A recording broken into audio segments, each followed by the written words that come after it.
got eBay Fight Predictions in the building, and this is your Sean O'Malley versus Aljamain Sterling breakdown for the 135-pound belt, man. There was a really funny meme not a meme, some tweet I saw actually, which had me crying.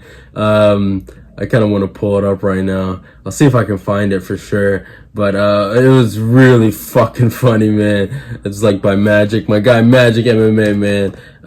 That dude's fucking, follow that man on Twitter. Let me see if I can find this tweet. Magic MMA. I cannot find it. But it's basically, it went along the lines of never thought actor mania and clown boy O'Malley would ever fight for the 135 belt, and then he got a picture of Mark Jackson, him looking at the court and being like, what happened to the sport I loved, right? So it's pretty fucking funny. I thought it was pretty funny. But yeah, I mean, this fight's kind of crazy to me because, you know, you asked me 2 years ago, hey, did I ever think Sean O'Malley and Aljamain Sterling would ever fight for the belt in a pay-per-view main event in Boston? I tell you, nah, man, you're fucking crazy, man. It's gonna be fucking Peter Yan or TJ Dillashaw fighting in that goddamn main event. That was my prediction, probably. But nah, man. I guess that's not the world we live in. That's not the world we live in. But honestly, man, these guys have earned this moment. And it's a true striker versus grappler matchup. It really, truly is. And both guys have had parallel roads to this moment. I mean, Aljamain Sterling is the epitome of embrace the grind, man. I will give him one thing. He's worked for this moment. You know, some people consider him the greatest bantamweight of all time. Not in my world, but in your world, okay, it's all right. And I don't think there's a bad debate for that. I don't necessarily disagree. I just won't subject myself to say Aljamain Sterling is the greatest bantamweight of all time. You know, I won't do that to myself. I know a guy named Dominic Cruz. So yeah, I'll stick with him. But yeah, man, he's worked for it, man. I mean, when you talk about win streaks, man, his win streak coming up to the belt is still a lot. Now his title reign is becoming impressive, but there's just so many asterisks over some of the title defenses and then title wins, man. But those contender fights that he had, there's no asterisk with the Corey Sandhagen fight, the Pedro Munoz fight, the Jimmy Rivera fight. There's no asterisk, and he had to earn that. And he went through the ringer. He fought some of the best guys in the world, and he made it. Now Sean O'Malley, on the other hand, you know, he fought Chris Moutinho, right? He fought fucking Thomas Almeida, the ghost of Thomas Almeida. You know, he fought Eddie Wineland. Those are the kind of guys he fought until he fought Pedro Munoz and then Peter Yan, and you know, but. The guy is exciting. The guy is a extreme knockout artist, a sensational striker. You know, I gained to respect his striking throughout his career. You know, I might have thought he was a little overrated, but I've learned to respect the man's abilities and skill, and he's one of the better strikers in the division. Honestly, I will give him that. He has good hands, good footwork, good movement, good speed, and he's just something about him attracts fans. So the UFC gave him the push. He had one failed test, and after that, he passed with flying colors, and he's made it to this moment. Yeah, with the UFC push, and it's almost Conor-like. It has a feeling of a bit of Conor versus Aldo, kind of. You know, for this fight, man, that's what it kind of feels like to me. That's what I'm manifesting a little bit right now, and that's what I see as the result of this fight. And I think it's no secret, I am not an Aljamain fan. I'm probably the last Aljo hater standing, baby, proudly. But the point is that I'm making is that I think Sean O'Malley can crack him. I really do think he can crack him. I think a lot of people think he can crack him.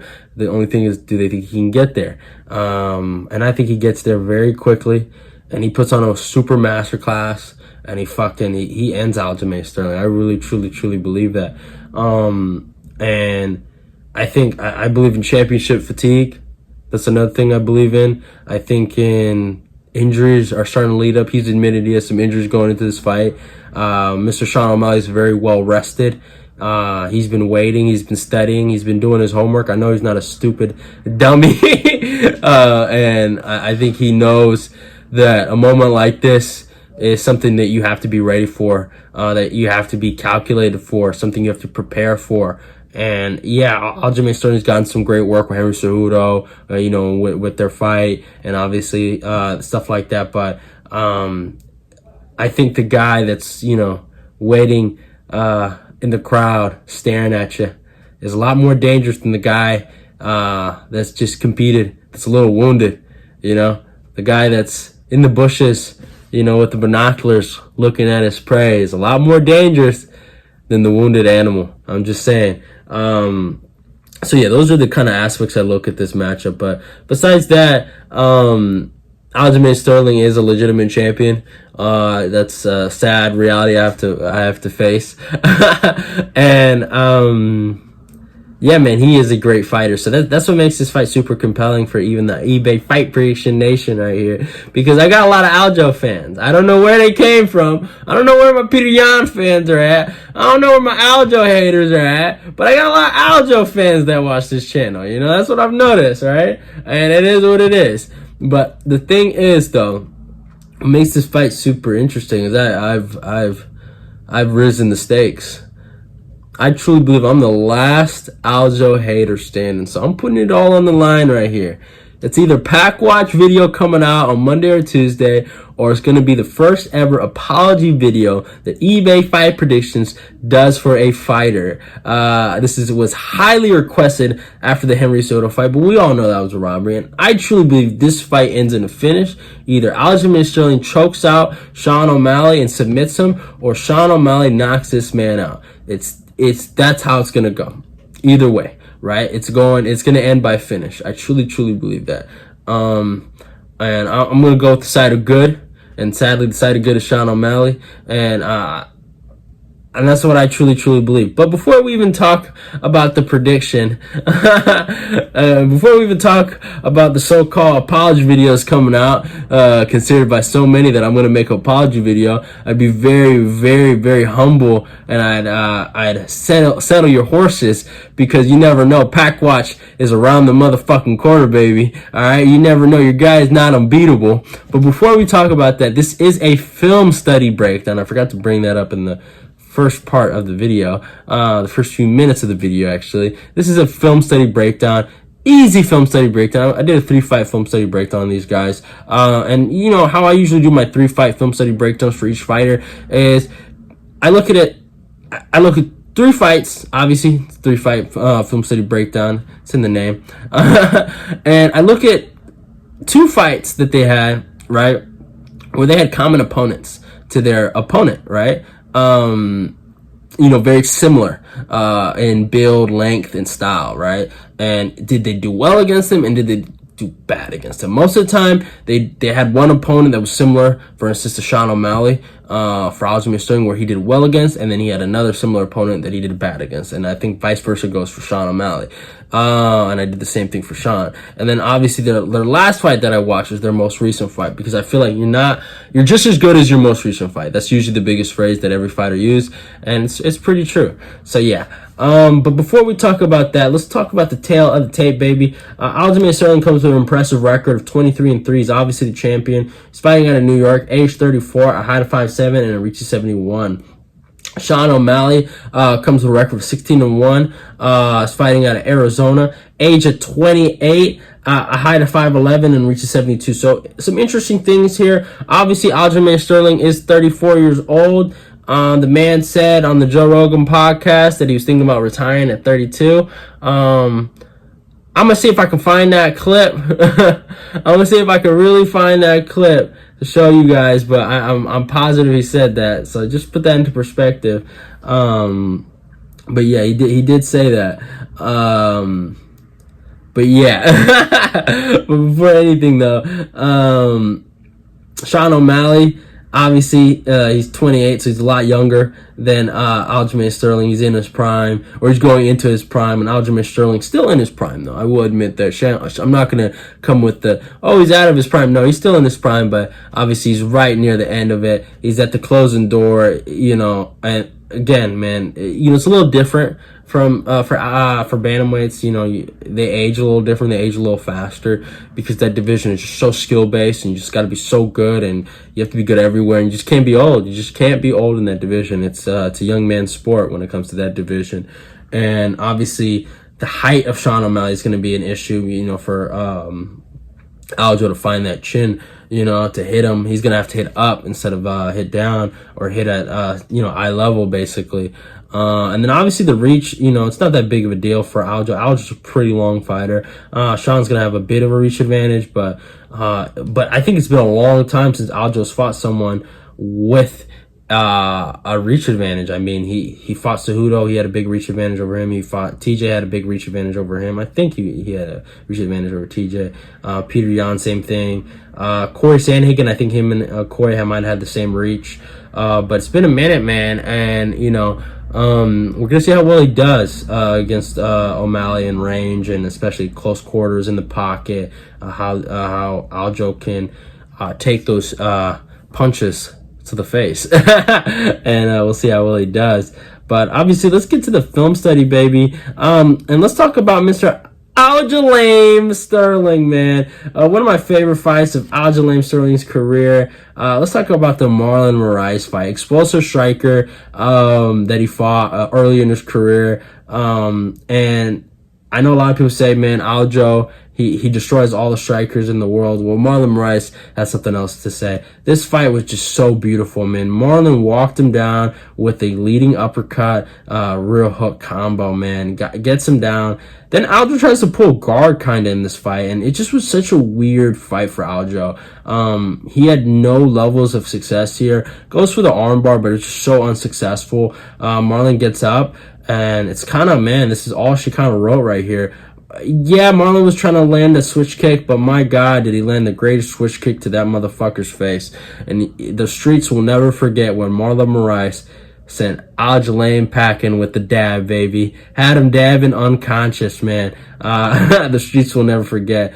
And this fight here is just such a big example that everyone uses. It's a fight that everyone looks at when you're watching tape. You have to watch it. It's one of Aljamain's real legitimate losses where he got knocked out, and he got viciously knocked out, and especially applies to this one because this is a sensational striker in Sean O'Malley that has shown an ability to knock guys out unconsciously, just to really destroy guys. And that's kind of what happened. He fucking got destroyed. Now, he got destroyed here, but let's talk about when he had insane success against a guy with a very similar build, a guy that has produced some of the craziest knockouts in the bantamweight division. Let's talk about Aljamain Sterling versus Corey Sandhagen. But this was hippie boy Corey Sandhagen at his finest, man. And Aljo just fucking pressured him. He gave him no space to fucking breathe, basically. They both throw a body kick at the same time, and Aljo just takes advantage of that and catches it and then pushes it against the fence. You could just see there's a big strength disadvantage, and Corey was just way too calm in these positions. There was a lack of urgency here, and just Aljo took advantage of it, got the back, and then just, man, he unhinged on him with the standing back triangle, and just fucking got him to the ground with a lot of pressure, a lot of force. He gets him down, and then, man, it's all she wrote here, chokes him out. It was insane fucking choke. It was a choke that had a lot of emotion. It was a fight with a lot of emotion, a lot of stakes on the line. It was the fight where he got his title shot from. A guy that should have got his title shot after beating Pedro Munoz, honestly, for being honest. And that's why the emotion came out like that after he chokes him out unconscious, and he's running around. He's like, I finally got it. I finally earned it. And that's Aljamain Sterling. I always respect the fact that the man is a grinder. He's a guy that's worked for everything. He's an underrated cat. He's very underrated. He's been underrated his whole career. eBay is underrated this man my whole life. And that's why I'm in the position where I'm at right now, where I'm battling against his fans. But I do respect the man has earned everything in this sport. I will respect that. And I do understand that, he's earned it. And when he fought Corey, man, he got his title shot, off of that. He truly did. And it was a really big moment for him.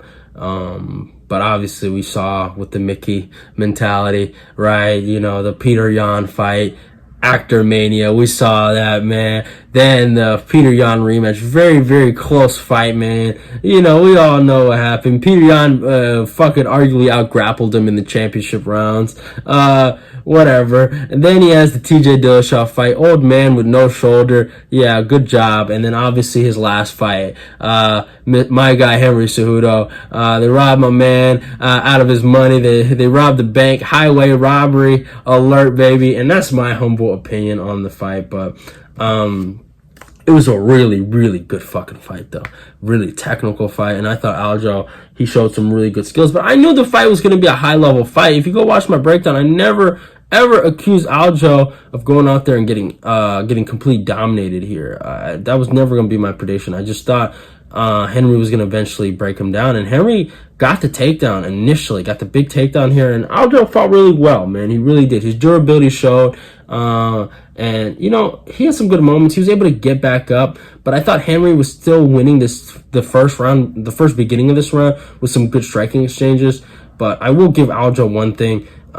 His fight IQ was really showed in this fight, man. And Henry was able to defend takedowns, though. But eventually Aljo got the takedown at the end of basically at the last minute. And he did so many good things to win this first round. He got another takedown in the last 30 seconds. And there was this really good moment at the end of the 10-second mark or 5-second mark, where he just unleashes this kind of just damage on Henry, where it just looks good for the judges. That's how I always say, you want to end the round really well, you know.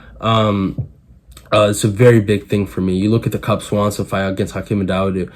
Hakeem had him in the clinch, controlling him for majority of the second round, and then Cub just kind of hurts him a little bit in that second round, and the judges kind of went the other way, you know. But yeah, but I give Aljo that first round. I really do. But the second round, I give it to Cejudo. Cejudo walked him down, had the more impressive shots. Beautiful head kick here landed for Cejudo, and he just kept landing these head kicks, man, and just at good angles.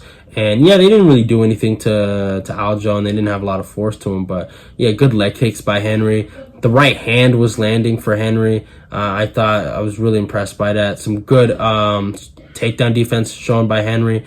And yeah, man, I thought Henry just won these good exchanges. And then third round, I thought Henry won this too. And I loved Henry landed a flying fucking knee on him, pressured him, and then sprawled out. Henry showed beautiful takedown defense against Aljo, though. That's something that doesn't get talked about enough. And also the control time. You guys love bringing up control time. You guys love saying, hey, grappling's not appreciated enough. This is a BJJ master, right? And this you guys talk about, oh, he took him down a whole bunch. What about the fucking jiu-jitsu ace that got controlled by just simple head snap position? You know what I'm saying? With him just sprawling out, he had way more control time than the BJJ master and Aljamain Sterling, right? So that's just a fact here. But yeah, Henry continued to defend the takedowns and landed a very sneaky knee here, which is fucking beautiful. And again, another beautiful sprawl right here by Henry. And then this was my favorite moment of this fight, was the sprawl to inside trip combo that Henry landed on Aljamain Sterling, man. This was beautiful right here. Picture perfect wrestling, levels to this game. You know, you get trip little whatever coincidental takedowns on the cage from Aljamain Sterling, but Henry Cejudo comes with 5-star wrestling moves, baby. Just beautiful, picture perfect stuff. All right, Aljamain could never. But I will give one thing. Aljamain, I keep calling him Aljamain. Now it's just a part of my vocabulary. He landed a fucking phenomenal takedown in the fourth round, and I want to describe how great this takedown was. He got sprawled out right here, and this was a lot of strength to get Henry on the cage. He was literally on his knees, and he was just in a very less dominant position than Henry. And Henry was in the dominant position, but he found the angle, turned Henry around to the cage, and then he created a double leg for him. And then Henry does the fucking splits to create space so he can defend the grip strength of Aljo, but Aljo kept that gable grip and he got that takedown. It was a very impressive takedown here. But Obviously, it was, to me, 2-2. I gave Aljo that first round, and I gave Aljo that fourth round, and I gave Henry the second and the third. Now it's to the fifth round, and I think we all know what happened in the fifth round. Fucking Henry went Mexican style, and he went forward. He put pressure on Aljo, and he did a lot of really, really good things here, man. He would get the single and then let the single go, and then put on some really good crosses off takedown attempts. Good sprawls here from Henry. Didn't let fucking Aljo get a takedown. And he finally got in the clinch, landed some good knees in the clinch. That was something I really wanted him to do more in this fight. And I thought he could have taken advantage of that. And then he gets the big single leg at the end of the round to end it, and then just throws fucking Aljo across the fucking cage like a stud. And just teaches him some respect. And I thought Henry won that fight. I really did. I scored it for him. It was a close fight, man. I'm not gonna say it wasn't, but I thought Henry won. And that's just my humble opinion. I thought Aljamain has just completely fixed the system to his favor. I don't know how he's done it, the scoring system. For him, sometimes it's control based, right? That wins him fights, and then sometimes it's damage based. He just knows how to subjectively change the scoring for all of his fights, so it just subjectively goes his way. That's how I honestly feel. He's a long, tall, lanky guy. They also have weird preferences towards them. I've noticed even Sean O'Malley, like when you're long and tall and lanky, and you're jabbing at air, like you saw with Israel Adesanya versus Jan Blachowicz, you can be fainting, but because you're long, tall, and lanky, right, you're just winning. I don't know how to describe that, but there's just weird preferences in fights, man, and it just fucking sucks that happens. But hey, it is what it is. But he's also but now Aljamain's going to be fighting a guy that also gets those preferences too. So that's what I love about this matchup. It's going to be fair. There is going to be no fucking, oh, he won because of this privilege, he won because of that privilege. Nah. They're both fucking weirdly privileged and weirdly Mickey Mouse lucky motherfuckers. So that's the God honest truth. But let's talk about Sean O'Malley. I looked at some fights, man. And the fight that I looked at where I felt like he fought a truly well-balanced fighter and completely failed was against Cheeto. Now, obviously, it's been kind of proven this was a bit of a fluke. Obviously, I think Sean made the biggest mistake trying to go to a leg kick battle with Cheeto. And he throws this big leg kick at Cheeto, right? And then Cheeto's like, okay, you want to go there? And he throws his own leg kick, and it just completely fucks up Sean's nerve. And you can tell Sean just started to crumble. He couldn't really feint. He couldn't move like he wanted to. And he dealt with some real adversity here. And we kind of saw who Sean O'Malley was here. If you don't have the flash, if he doesn't have the footwork, he doesn't have the legs, man, he's not that, imposing. And Cheeto started throwing high kicks to his face. More leg kicks, and then Sean would try to jab and feint, and it just wasn't there. And then eventually, the leg gave up on him, and he fell on the ground. And he had this bit of a flurry on Cheeto, but he just fell. The momentum, everything, just the balance wasn't there. And Cheeto got on top, and he landed some vicious ground and pound. And you could just tell, man, this moment here is something big for Aljo. It really, really, truly is. And the reason why it's super big for Aljo is Aljo's not necessarily the greatest ground and pound guy, I would say. I actually think his ground and pound's pretty garbage. But he will put volume of ground and pound on you. And eventually, he has this sick body triangle and sick control where he'll flatten you out. And you're on your back. You're covering up. You're done. And if fucking O'Malley's covering up in full guard and isn't trying to shrimp out, isn't trying to get to the cage and wall walk his way back up, I know he was fucking compromised. I understand that, but he kind of showed the quit in there. He didn't show the dog that you need to go fight Aljamain Sterling. And Aljo's probably looking at that like, man, this guy, if I put him in some very, very uncomfortable positions, if I spladle him, if I fucking flatten him out on his stomach, this man's gonna quit. That's something to think about. But another fight that I looked at where I felt like Sean O'Malley fought a similar opponent, very close to Aljamain Sterling. I looked at the Paiva fight. Now, a lot of people might be like, hey, man, come on, man. But don't forget, man, what's that motherfucker's name that trains with that Sean O'Malley that Paiva beat? What's his name, man? I forgot his name. I forgot Sean O'Malley's teammate's name. I'm going to search it up right here. Sorry, y'all, man. I lost my mind here, man. I lost my mind, man. Aljamain Paiva. I'm looking it up, y'all. I'm looking it up now. Kyler Phillips, yeah. Don't forget Kyler, Paiva beat Kyler Phillips through grappling, through just having a better gas tank than him and being more smart with his energy. It was a very close fight, though. I understand that. But he did beat him. And, he could have possessed the same problems for Sean O'Malley. Instead, Sean fucking completely owned him. And just he had a sensational performance. Really good cross here landed for Sean, man. Just this, the movement, good jab by Sean O'Malley. Then 1-2 after that. Just the movement, the spacing, good takedown defense here shown by Sean. Usually Sean's long, and lanky. It's going to be hard to get these takedowns. You saw with a guy like Adesanya and Robert Whittaker. Robert Whittaker's a way better wrestler than Israel Adesanya, but the reason why it was so hard for him to really control him is there's just so much length of him, if you get what I'm saying. So it's going to be always hard to take those kind of guys down sometimes. You're going to have to do a little more. You're going to have to put more effort into really controlling them and taking them down. It's a lot harder.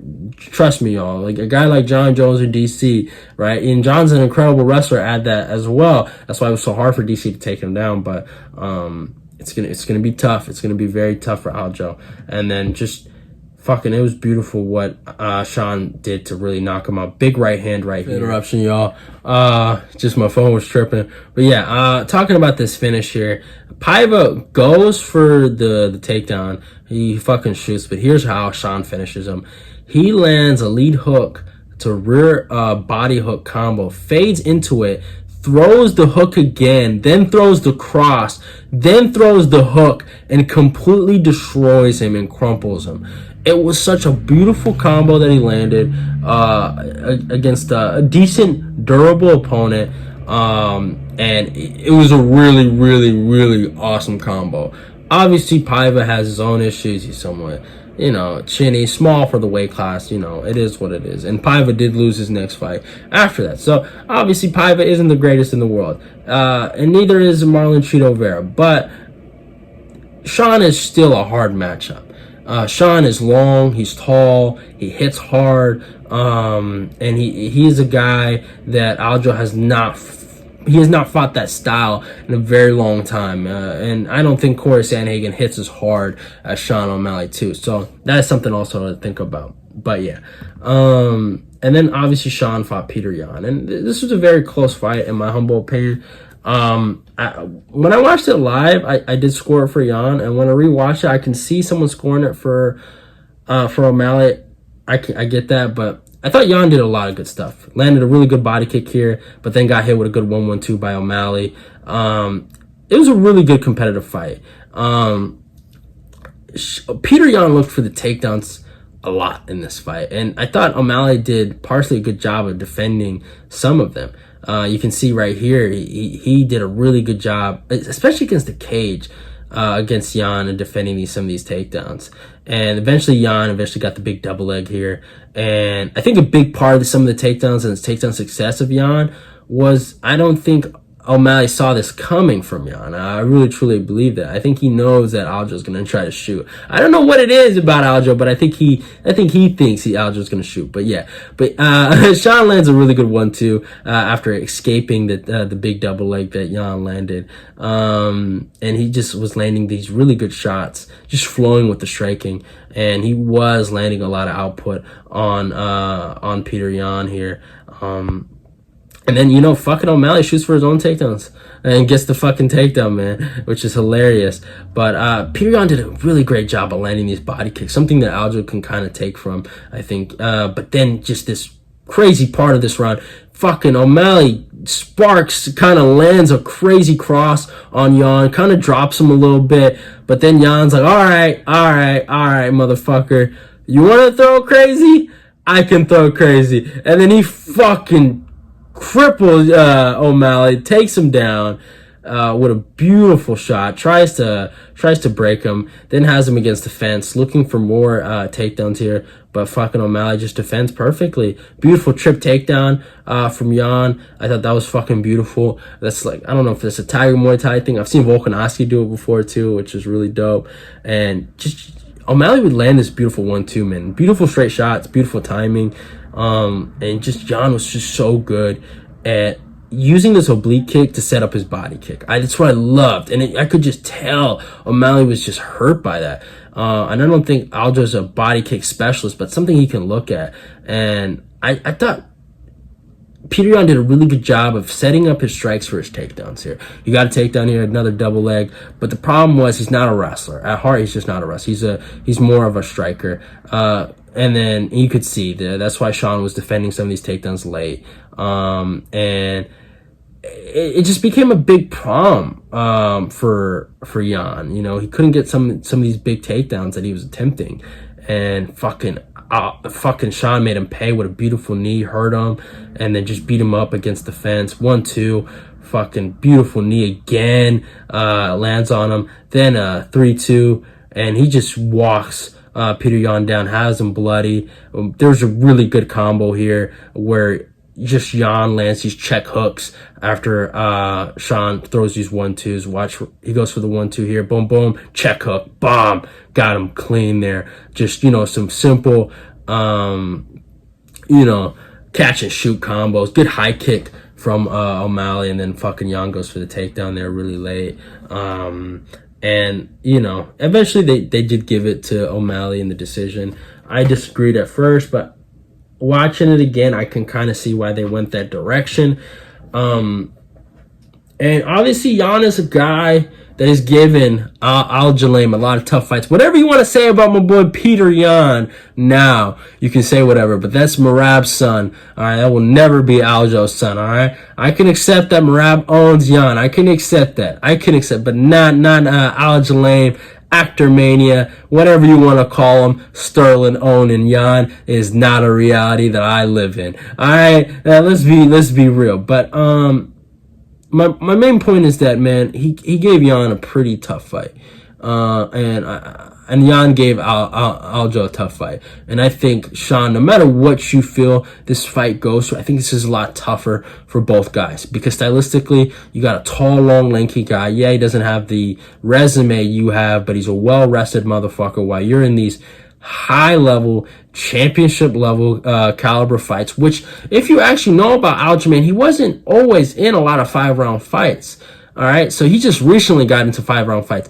That does something to you. All right, that does have a wear and tear. That does have an effect where, you know, you not gonna say you won't be the same guy, but eventually, you know, your body falls apart. He's 34. He's a bantamweight.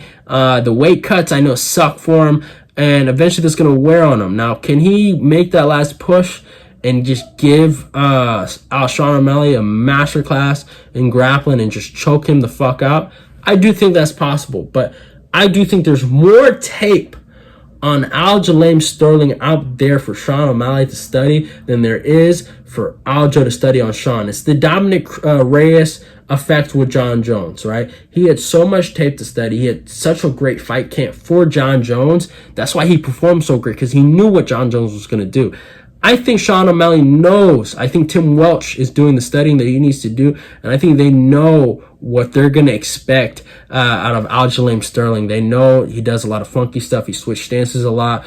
He's always creating angles so he can get you against the cage. He's going to throw his high kicks. He's going to throw his elbows. He's going to throw his body kicks. He's going to throw anything that he feels like that he needs to throw to set up his grappling situations. Even if he's in a bad situation, if he's on his back, he's okay. He's comfortable. He's not the prettiest grappler in the world, but if it gets him to the ground, it doesn't matter. It's his world, right? So that's basic Aljamain Sterling. So what you have to do against Aljo is you have to come with this mentality of, at all costs, he will not touch my back, because he knows how to take rounds with that. He's a master of banking in rounds, and that's all the motherfucker does is bank in rounds, in my humble opinion. So yeah, that's what Aljo's going to be looking for in this matchup. But I think Sean is going to be looking for that chin. I think a man that cuts as much weight as he does, a man that has shown that he's been knocked out before, a man that has somehow kind of gotten away from getting KO'd, and some people think he might be durable now, and this and that. I mean, don't forget Jan dropped him in the first fight. Just don't forget that, y'all. Don't forget that. And in my humble opinion, I love Henry Cejudo, but Henry has had some KOs recently, but he's never been a knockout artist. He's never been what Sean O'Malley is. You know what I'm saying? Sean O'Malley has made money, and a lot of money, from just KOing people. And I think Sean O'Malley will KO Aljamain Sterling because his tyrannical run, his Mickey Mouse run, has infected my MMA community, has had people deranged like Ed and Fuego and motherfucking Devin. And you know what? I've put it on the line. I am making an apology video if that scumbag wins, Aljamain. But I will be laughing at you, mofos, because I will not make that video, baby. Pack watch coming soon for Aljamain Sterling. Your tyrannical back-taking run is over. BJJ sucks. Alright, Matt Serra sucks. Iaquinta sucks. Merab sucks. And Aljamain Sterling sucks. Alright, Sean O'Malley via third round TKO and new baby. Alright, we're free. 135 will be free from this clown's run. Clown Joe is done, son. And your boy eBay is out of here. And I'll be smoking on that Aljo pack pretty soon, baby. But hope you guys enjoyed the video. Love y'all and goodbye. Go follow my Instagram and my Twitter. Like, comment, share the video. Let's get this eBay Fight Edition Nation growing. Love y'all and goodbye, baby.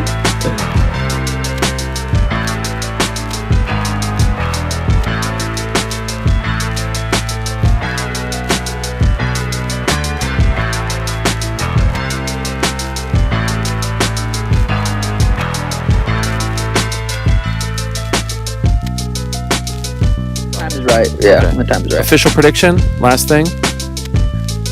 Official prediction, the Sugar Show goes out there, puts Aljamain Sterling's lights out. He can go up to 145. No one will care.